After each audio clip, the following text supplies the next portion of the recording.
Mhm.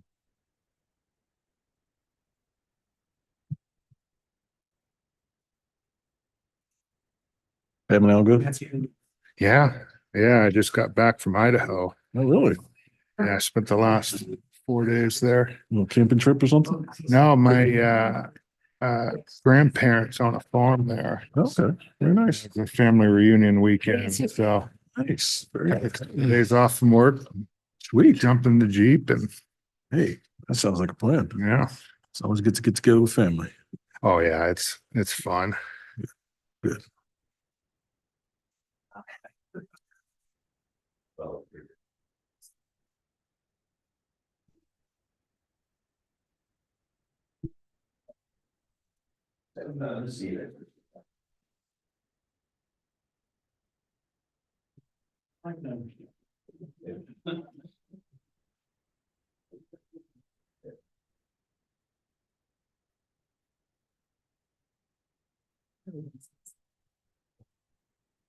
There we go.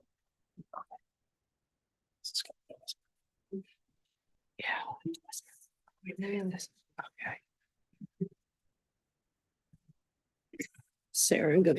Sarah's coming. I don't remember excusing her. Six.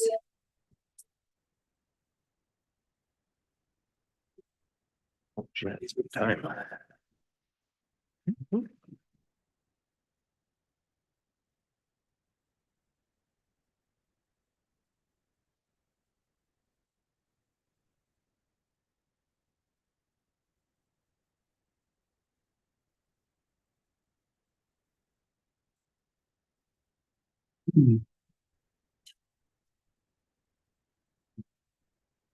Mr. Cross. That's a cool place. You ever been to Cordova? I have not. It's on the Gulf. It's halfway between, say, Yakutat and Anchorage Mm. and or Valdez and Yakutat. I used to fly in there. It's a place to fly into. You got to go up this long to get to the airport. It's a cool fishing place though. It's where the Copper River Reds come out. It's a big time fishery.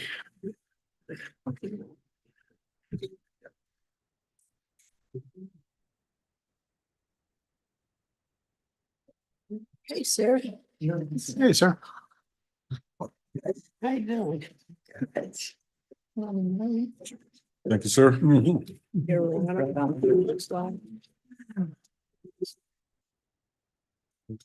This.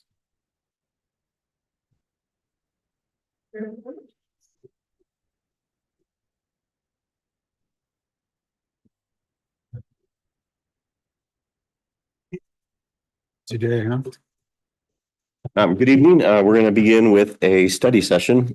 So this will not be an opportunity for public comment, and we're getting a presentation, excuse me, on the Flock license plate reader camera system. And I'm 100% not positive. I tested twice.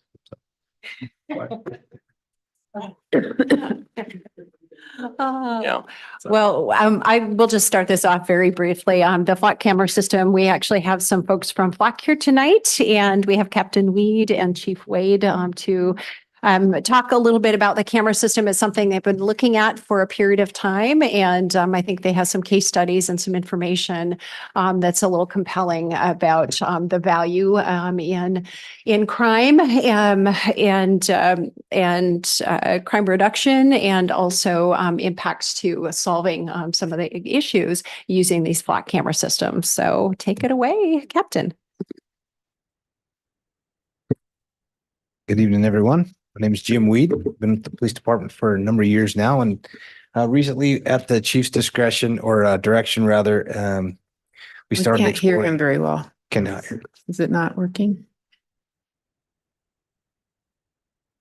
At the direction of the chief, we've been kind of exploring this Flock camera system in use pretty extensively at Yakima PD and several other police departments in Washington, and so I'm going to talk about a few things that we have found out about it recently.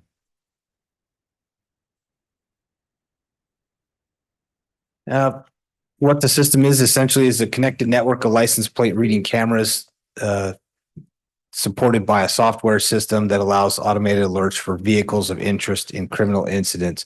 A key important thing to know about these systems is it's not about not doing red light or speed enforcement or traffic infractions. It's simply a place where we can have a vehicle of interest that interested in this vehicle or a person associated with it for a criminal incident. We put it into the system and it alerts officers of the location that the vehicle was seen. So it's really a matter of just making our folks efficient. Few short facts about the system. At University of Texas founded a large scale study that they did. The reach of this network is extensive enough that it was responsible for approximately 10%, solving approximately 10% of reported crimes in the U.S.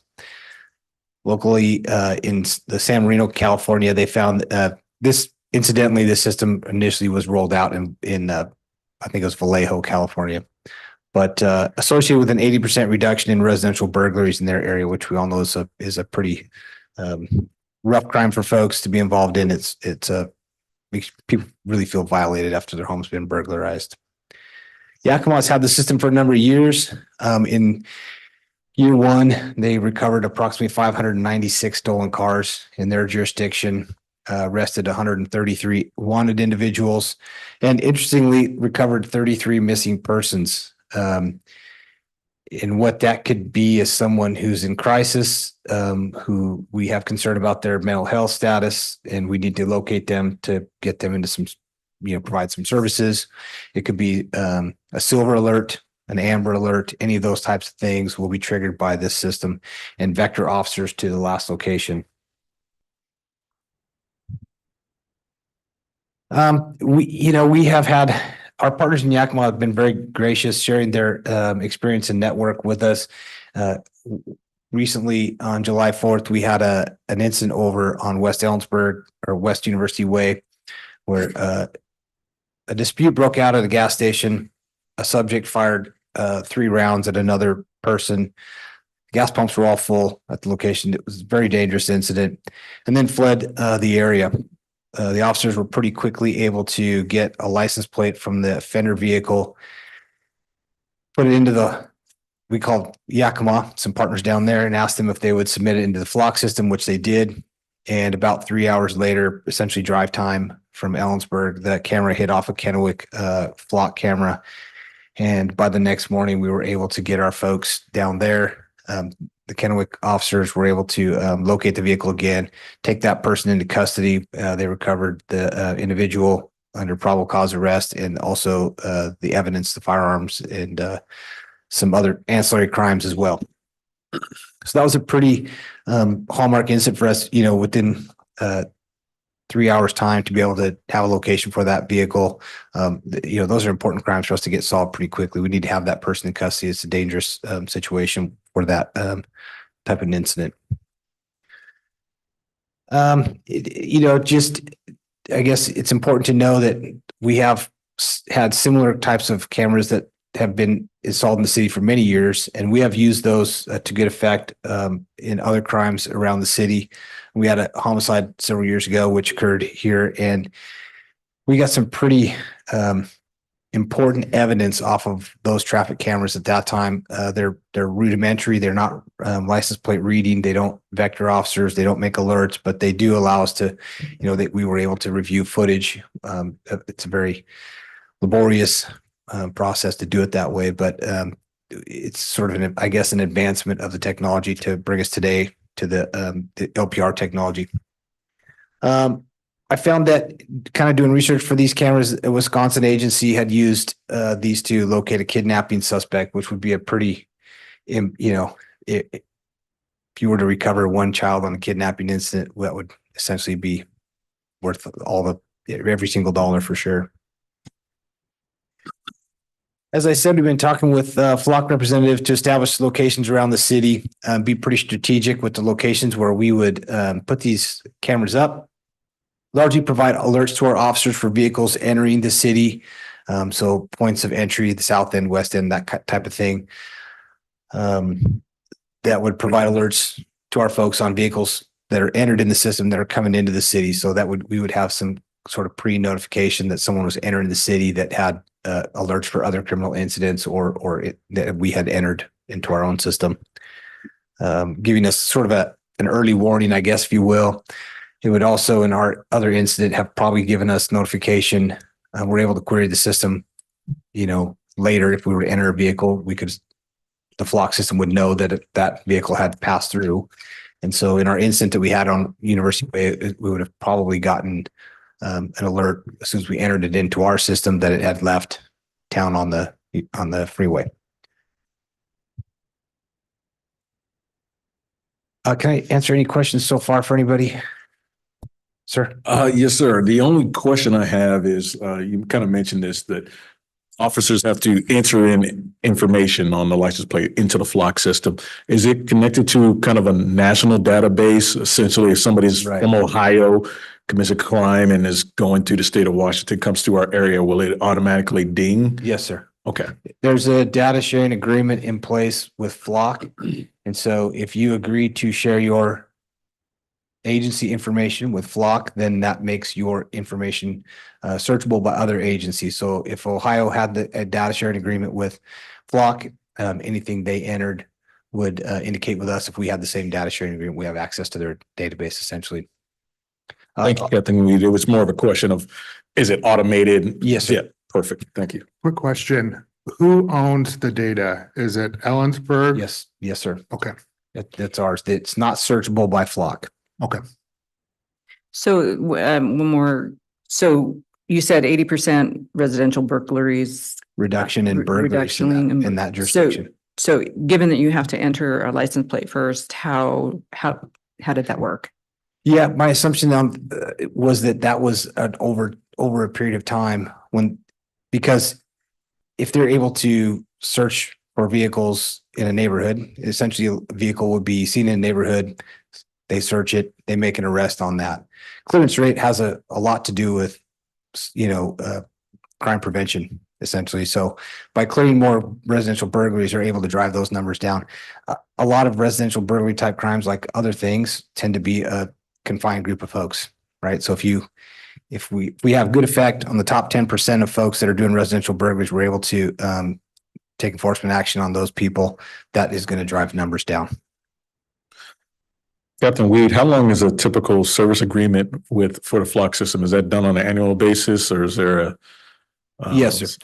It's an annual service agreement that we would, we don't own the equipment. It's their equipment. So they'll bring it here, install it on largely our poles. There's no infrastructure required. It's a satellite or solar panel and battery based camera. And so there's no infrastructure requirement from the city other than pole space.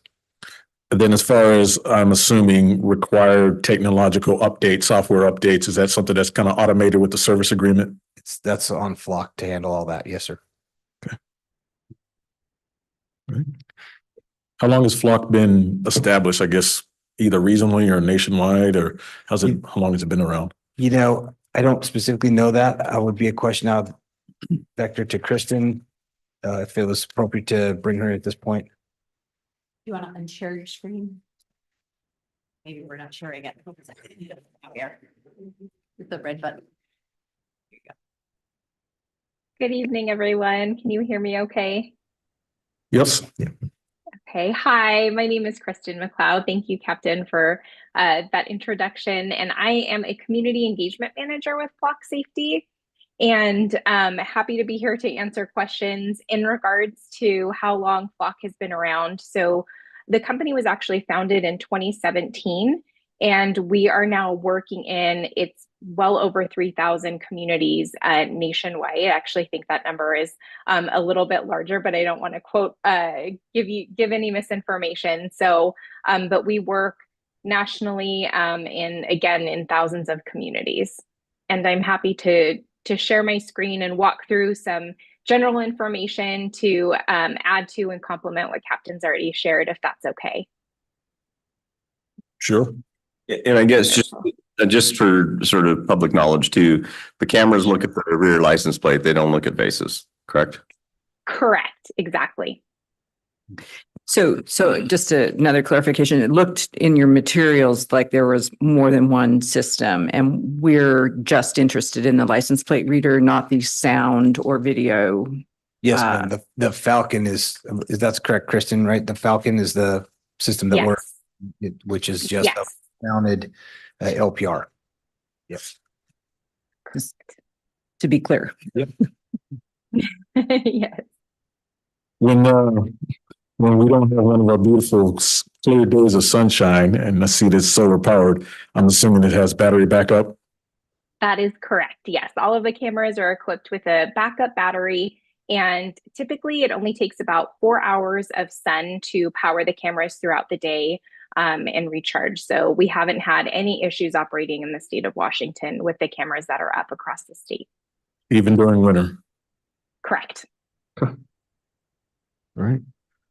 I had a question on the, I get that the system's proprietary, but I was wondering on the EPD side, the interface, is this the Flock app that would be installed on our existing computer system, or is there a proprietary computer system that comes with the system? I was just No. curious if that Go was ahead, an Kristen.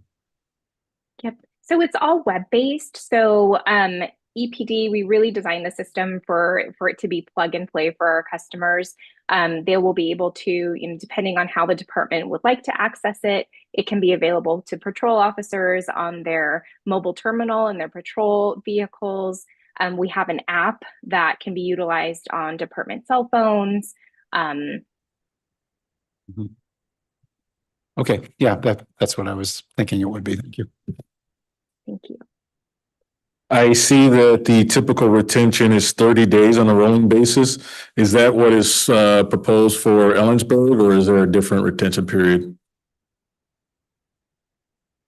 Go ahead, Kristen. We're not Yep. looking from our side any different than 30 days. Yes, and that is Flock's default. If your council decides to extend that, Flock just requires that an elected body approve an extension of data retention. But by and large, throughout Washington, it is many departments elect to keep it at the 30-day data retention rate. Is there additional cost to go beyond the 30 days? If you extend beyond the 30 days, yes, that would come with an additional cost.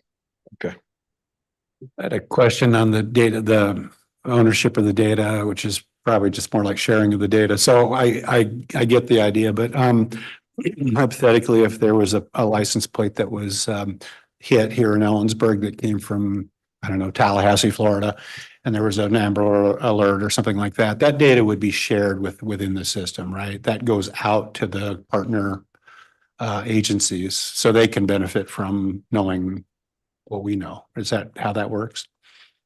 So all of the data is 100% owned by Ellensburg PD, and that means that the department will have full control over who they would like to share their data with, as well as those hot list alerts. So we also are integrated with the National Crime Information Center, which is the federal database that is maintained by FBI or Department of Justice. All of those alerts, so say a department in Tallahassee entered in that information on a wanted vehicle associated with a missing person. Once that vehicle passes by Ellensburg PD cameras, your officers will receive an alert, and then any of the departments that Ellensburg has chosen to share those alerts with would also receive that alert that vehicle had then passed by one of the cameras in your community. Okay, so in the reverse situation where a vehicle triggers from Ellensburg on the way out of town and ends up in Ohio or somewhere, we wouldn't know unless the partner in Ohio shared with the city of Ellensburg. Is that accurate? Correct. And typically, if that vehicle, if it's wanted in Ellensburg and it passes by one of the cameras in Ohio, the Ohio agency would be alerted and would very likely reach out to Ellensburg PD to notify. Yeah, that would seem to be best practices, right? So. Yes. Question, in doing a little bit of due diligence, I read of a number of incidences of false positives. One specifically, a car that the plate last number was 7 was misread as a 2 or maybe flipped. And it was taken down as essentially a felony stop, couple of girls at gunpoint, and there's a lawsuit with it. No system's going to be perfect. I've been in big tech for 20 years. My question specifically is, what is the false positive rate? So the false positive rate, along with each image that we capture, it comes with a confidence level. So depending on and the department, I believe, and I can get back to you with certainty on this, the department will be able to set sort of a threshold, like below a certain confidence level, they kind of want a specific alert with that image. So if there is a lower confidence level, it's going to notify the officers that that image is not, again, we are not as confident with that match. And so many departments require, and they outline in policy, to verify that alert prior to acting. Okay. I would also note on that, the system we currently use, it's radio-based and CAD-based system. Also, we deal with that problem pretty frequently with the false positive indications. Okay, thank you. A quick follow-up to, again, just in doing the research. Is there any insight you can provide to us? There's a city in Michigan, Marine City, that in August of 23 enthusiastically set up the system.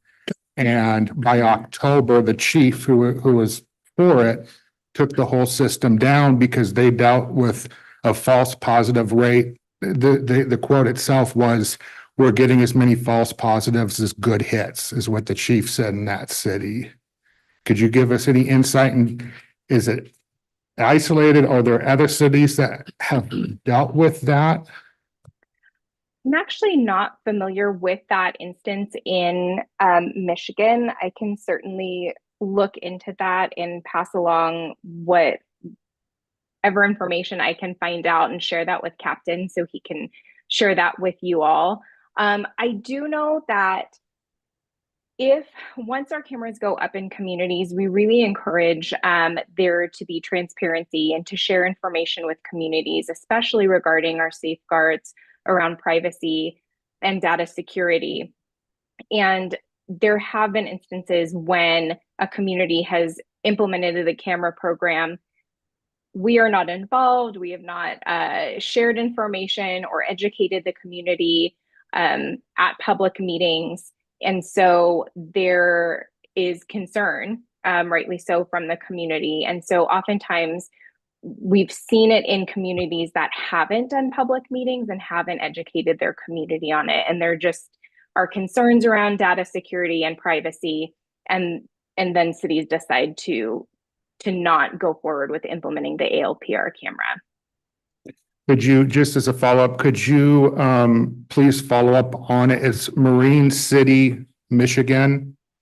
And Absolutely. there's been a number of articles from August to October of 2023. I would just like to understand what were the circumstances behind it, to understand, is this something we should be concerned about, or is there a good explanation that alleviates that concern? Absolutely, not a problem. And one more very quick, and then I'll be quiet. This is for the captain. I've seen kind of what I talked about earlier about false positives. I've seen a number of instances in doing research where cities have come under lawsuit, and it wasn't, I want to phrase this correctly. Yeah, the concern there was that some officers became lax in trusting the information, pulling a car over before they themselves rerunning it, verifying, and just acting on the information. So to me, it seems like to accompany this, there'd need to be some sort of policy where officers would do that second verification, especially since this isn't used to try to pick up a shoplifter from Rite Aid. It's stolen cars, burglaries, murders. So they're all high-risk stops if you're using that information. Yeah, I mean, I think that is a very, for sure, we have a policy. We will be implementing a policy with it. You know, any new tool that we implement in law enforcement comes with it a new responsibility for to be good stewards, right? And the same way that we follow up on a radio hit in our Spillman system, you know, just because something comes out as a stolen hit doesn't all of a sudden vector 4 cars to it and a felony stop. It's really not the way we do business. Sure. Historically, other things come into play. What it does do for us is give us some indication that there's something afoot. We respond. If you know, certainly it could be probable cause to make a traffic stop if the hit came back and it was a matched plate or whatever. But the way that the officers in the street are going to handle the hit is depending on the incident. You know, we're almost always going to be in a situation where we can follow up with it. You know, let KICOM know we're behind the vehicle, give them the plate, see what we can get back from them, and it, you know, if it's timely. Policies change over time as you implement any new technology. Of course, we're going to be voting on this August 19th, I believe. Will the council have at least an initial set of guidelines and policies that'll be issued to officers to ensure that a system like this, which it is it's a lot of power, right? It's you know, almost on the edge big brother, but you have to balance it with community safety. So if I can understand how to specific guidelines on how the police department would utilize that technology, it certainly would guide my decision heavily. Yeah, for sure. There's a draft policy already. Okay. And yes, we can certainly provide that to you. I think it, yeah, it's a tool, and we would, like you say, the chief has already requested from Flock help with the transparency page to provide that information to the public. Yeah, there's a lot of safeguards in place, but very good questions and valid question for sure. Thank you. One last comment. I think I picked up in my briefing that there's no budget adjustment, but essentially this would be funded through our 0.3%. Is that correct? Yes, sir. Okay. Thank you. Any more questions? Yeah, what is the cost for the system to get it installed and run it on an annual basis? That's the annual recurrent expense is about $39,000. Okay. Thank you. Okay, thank you. Jim, did she have a presentation she wanted to Yes, provide ma'am. too? Okay. Is council okay with that? Additional information? Yeah, please. Go for it. Great. I will breeze through. We covered actually a good amount, but I would love to again go through this and just share and reinforce some of the important information that was shared by Captain and myself earlier. And really appreciate your questions. Please feel free to interrupt me at any time. Can you all see this okay? Yes. Wonderful. Thank you. So Flock is rooted in eliminating crime. This is our mission to shape a safer future together. And we actually came into existence really to provide, we noticed nationally that law enforcement is stretched thin with resources. Crime continues to occur daily, sometimes hourly in communities. And so we wanted to provide a way for law enforcement to be able to respond, really have a tool to support precision policing. We believe that we can use our technology for good to help multiply the force. It's really about collecting and distributing objective evidence to the right users, which are your officers. You'd mentioned the Flock Safety Platform, and this is an overview of all of our product offerings. But again, we're focused on what we call the Falcon, our automatic license plate readers. This is a picture of that. And this slide, I love sharing because this is a really great depiction of what the cameras capture. It's a still image of the rear of the vehicle. In some of the images, you may get a little bit of the side, but really the cameras they're stationary and they are adjusted to capture, and they focus on the rear of a vehicle so that we're able to get the vehicle information.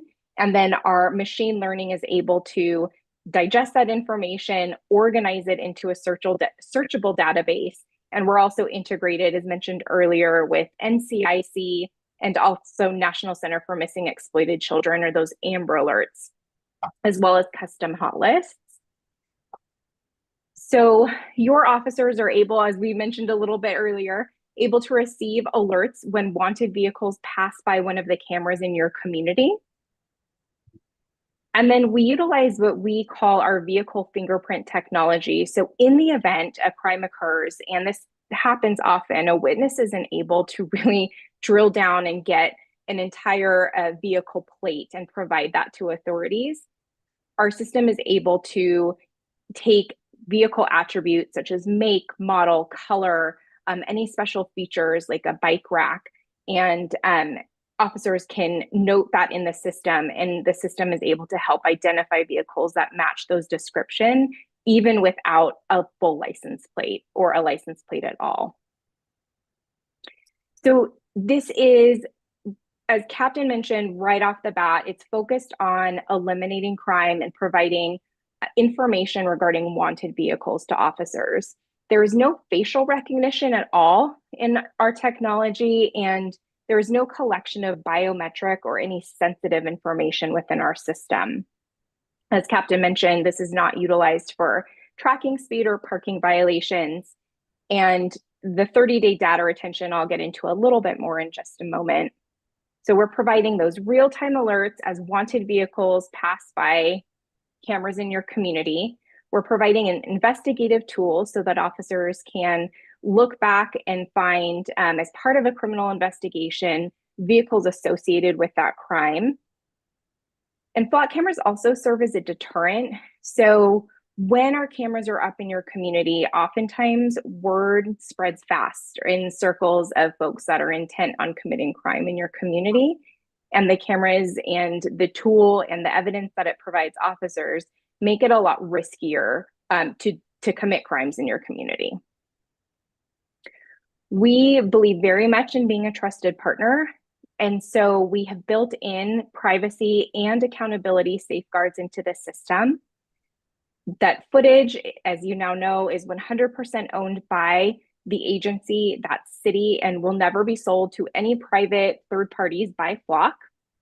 The 30-day data retention, so unless the agency is retaining data, that still image of a vehicle that's wanted for a criminal investigation, and they're keeping that in their evidence repository system, all of the other images are hard deleted and unrecoverable at the 30-day mark. So the cameras are motion activated. Every vehicle that passes by one of the cameras, that's still images being taken of that vehicle. But motorists who are just going about their day-to-day lives, the photo of their vehicle, it's given a life stamp, and at that 30-day mark, again, if it's not associated with the criminal investigation, it's not retained for that purpose, it's hard deleted and unrecoverable.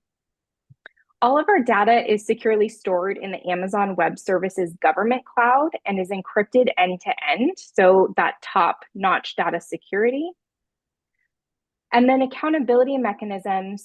So a search reason is required in our system, and a user number is also associated with that search. And what that does is create an audit trail so that the administrators of the system are able to go back and ensure that it's being utilized in accordance with department policy. We're not connected to registration data or third-party databases such as Carfax or DMV. And then Captain just mentioned the transparency portal. This is unique to Flock. It's also free and optional for agencies. And this is an example from Puyallup. They have, and I should back up a little bit. The transparency portal is a public-facing web page that's generated by Flock, and it really provides your community a way to see how the system is being utilized and what for. Puyallup has chosen to share an overview on kind of what the system does. They share what is detected, what is not detected, their acceptable and prohibited uses. They share their hot list policy. This large block of text is a listing of, we talked a bit about sharing data. So this is a listing of all of the agencies that they have chosen to share their data with. And then oftentimes agencies choose to share a link to the ARLPR policy, as well as some high-level metrics, including how many vehicles have been, how many images have been captured in the last 30 days of vehicles passing by their cameras, how many searches were conducted in the last 30 days, as well as how many hot list alerts the agency had received in the last 30 days. We also offer an Insights dashboard. The Insights dashboard is different from the transparency page. The Insights is for administrators of the system. So captain, chief can go in and see, look at crime patterns, look at how the ALPR cameras have assisted with reports of crime, with impacting cases, and really take a look at return on investment, and also are officers utilizing the system as much as they would like. The audit search history is contained in that dashboard, as well as a peek into the camera's health and functionality. And as mentioned, Flock will take care proactively of the camera's health and functioning. That is all included within the contract. But for transparency, we like to provide the department with the ability to see how they're operating. And this goes a little bit more into that. So with the Flock subscription, solar power, installation, permitting, all of the data storage, software updates, user training, that is all provided. As long as you are under contract with Flock, we take care of that. And then we are in working with over 70 law enforcement agencies throughout the state of Washington. And then just some success and kind of demonstrating some uses. We rely on, since the data is 100% owned by our customers, we really rely on departments to share their successes with us. And so we're fortunate enough to get some departments within the state of Washington to share how they're using ALPR to impact public safety. And this is a story shared with us from Tukwila. So kind of interesting. They received an alert on a stolen vehicle in the area. As they located the vehicle and approached in this one parking lot, another suspect in a separate stolen vehicle was in the area and attempted to flee. They recovered that second vehicle a short time later, went back and continued with their original traffic stop, ended up arresting the suspect for possession of controlled substances and that being in possession of that stolen vehicle. And then later that same day, another Flock alert was received that led officers back to the same parking lot where they recovered a third stolen vehicle. And Captain shared some of the statistics that Yakima had shared previously. And this one is from Liberty Lake. So Liberty Lake officers worked with Spokane County deputies and responded to report of an assault that had occurred on a local hiking trail. The female victim told officers that an unidentified male suspect attacked her and then fled in his vehicle. She was able to give, I think, a partial description of the vehicle. Officers were able to check the Flock system and the nearby area, and based on her reports, they were able to identify a suspect vehicle. And then officers were able to go into that separate system where they could access vehicle registration information, and they found an owner that matched the suspect's description provided by the victim, and they were able to make an arrest of that person the following day, and that person is charged with second-degree assault. Captain mentioned Silver Alert, something we're really proud of, and somewhat of an unforeseen success is being able to impact missing persons cases. This is an example out of Port Washington, Wisconsin, and a Silver Alert was issued at 2:43 p.m. after a loved one had called in and reported their family member missing, shared that they were vulnerable, had been suffering from memory issues. So they entered the information into the system. At that same moment, coincidentally, that vehicle had passed by one of the cameras in the community and alerted officers to that vehicle's location. It took them a little bit, but within an hour of the plate being entered into the Flock system, they were able to locate that vulnerable person and return them home to family. And then lastly, this is an example of a stranger on stranger abduction. And I will say that these cases are extremely rare, but they do highlight the value of being able to really get officers information, kind of that needle in a haystack, especially when time is critical. This little 1-year-old was taken from mom by force, and the suspects fled the scene. Mom was able to provide, and I believe witnesses were able to provide, a suspect vehicle description, but not a plate number. An Amber Alert was issued at 12:30. At 1 o'clock, the vehicle information was entered into the Flock system and a search was conducted. The suspect vehicle at this point had, I believe, crossed over into a neighboring state. And that neighboring jurisdiction happened to have Flock cameras up in the community. And so at 2:30, officers were able to locate that suspect vehicle. They initiated a stop a little over an hour later and were able to arrest those individuals.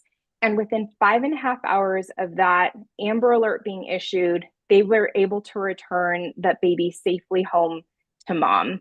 So very proud of that story. And again, thank goodness these situations are rare, but when they do happen, really providing invaluable information to officers in that critical time window.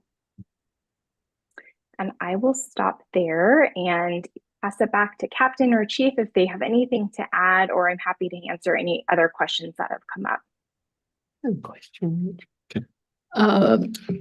Kristen, what happens if something happens to the camera? Like it gets shot out or it's struck by lightning or something like that. Do you all replace those cameras? That's a great question. So that would be at the responsibility of the city, but it's not for the entire camera cost. It's a fraction of the cost, and I can get you that information. Could you provide us the University of Texas study that was cited earlier? Yes, absolutely. I will share that with Captain. Thank you.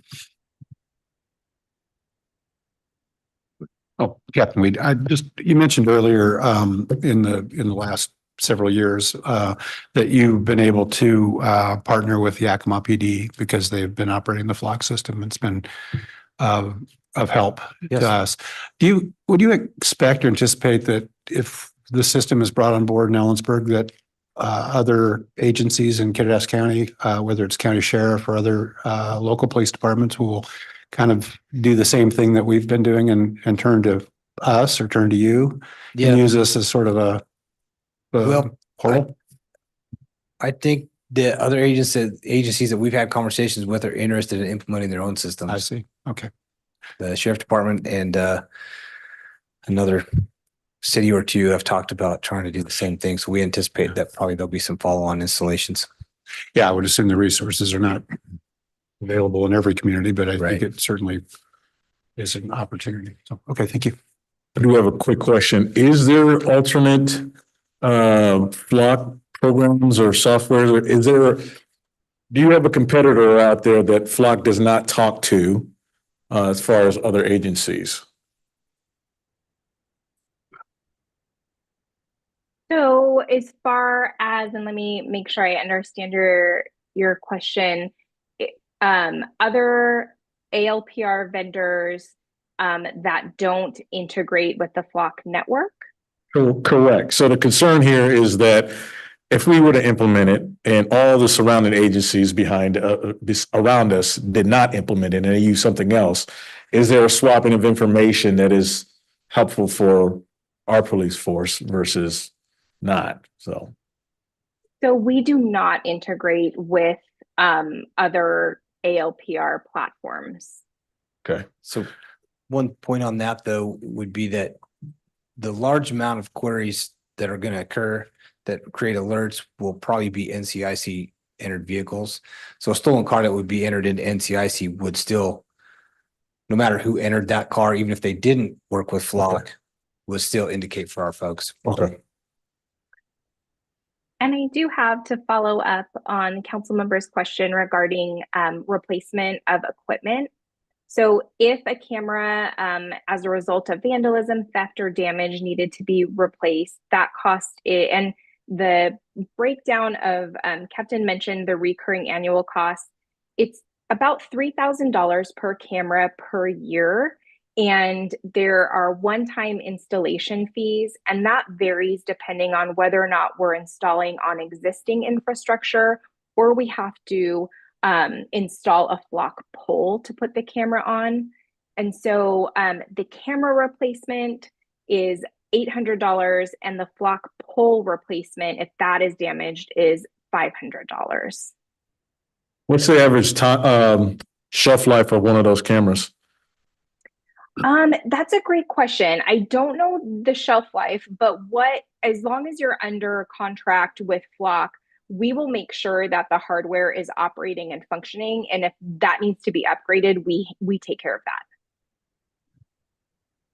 What's the timeline? Say August 19th, we vote, yes, we're going to move ahead.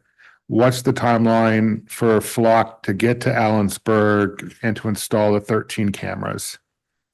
Great question. So it really varies depending, permitting has lots of variables. So I believe it's about 4 months. I can reach out and make sure that that is accurate information, but from the time of contract signing to installation, I believe we're around 4 months, but I will get back to Captain with a more confident answer on that.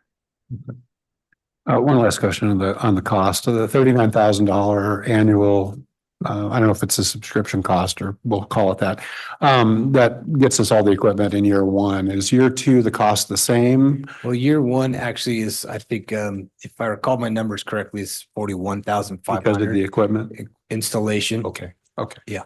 So we don't get new equipment every time we re-up. It's just replacement if it becomes defective or. Yes, if it where's stops that? working, they come out and replace it and there's no cost for us. Good. Thank you.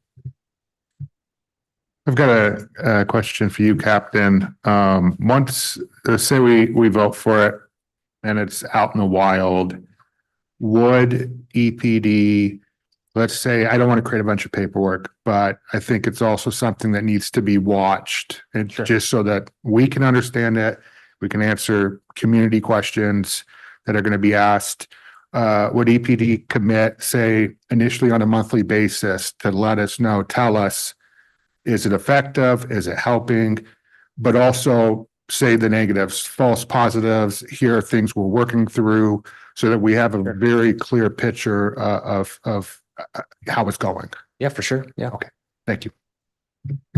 And I would add to that, I mean, we do monthly stats that we provide, and that could be integrated into some of our regular systems. Thank you, and thank you. Thank you. Okay, we're recessed Thank you. 7 o'clock. Hey.